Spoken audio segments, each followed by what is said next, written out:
First things first, I went ahead and I cleaned my walls You want to make sure that you have a nice, smooth, clean surface to paint on.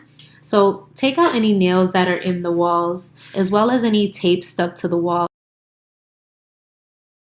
For this project, we have the can of paint, of course, the paint roller adjuster stick, a pair of scissors, the paint roller handle, some plastic for the floor, the paint roller brush itself, a handheld paintbrush, wooden sticks to stir the paint, frog tape, scotch tape, the can opener, which looks like a beer bottle opener, and then the green plastic tin, and that is where you're going to pour your paint into. Next, you're going to take your plastic and cover the floors with it. I found this very useful because I am a very messy person when it comes to DIY projects, especially with paint. Outline the room using the frog tape. That's going to help to guide you so you know where to stop painting. If you don't want to paint over any light switches or your outlets, make sure you cover those up as well. We're going to go ahead and open our can of paint. Once you do that, take those wooden sticks and stir your can of paint. Take that green plastic tin and pour your paint into it. The technique that I decided to use while painting this room is the same technique that I use while coloring a picture. I outline the picture and then I shade it in.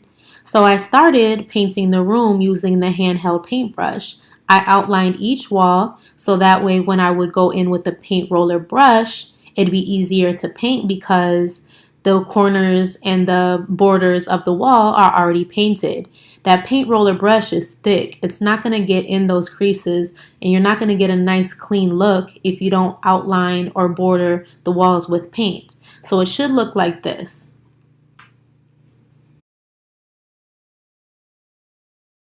Go ahead and take the paint roller handle and twist that on the paint roller adjuster stick. Grip this white piece and then take the black piece and twist it to the left, lefty-loosey. That way you can adjust this stick to the height that you need. Once you found the height you need, twist it right to tighten it back up. Now we're going to take the paint roller brush itself and squeeze that on the paint roller handle. We're going to go ahead and dip that paint roller brush into it. Avoid putting too much paint on it because if you do, then the paint is going to drip and leak while you're painting the wall. This is the way that I decided to paint. I started at one end of the wall and I just went down. I went over slightly to the right and then went back up and then went back down. I don't know if I'm explaining it right, but you see better than I can tell you. It is time to pull off the frog tape. Alright, there it is, the complete look. It is finished. I did take this video shortly after I finished painting, so there are still a few wet spots if you noticed. However, I do recommend this brand of paint because it literally only took about 20 minutes to dry after I completed the third coat.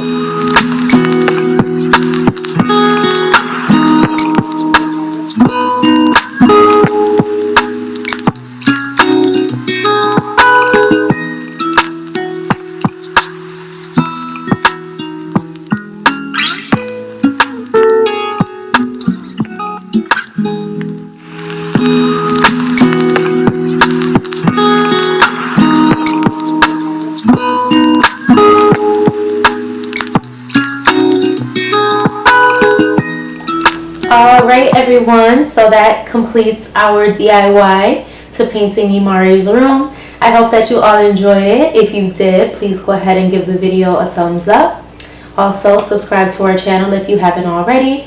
And make sure that you hit that notification bell so you'll be notified when we post a new video. So, until next time.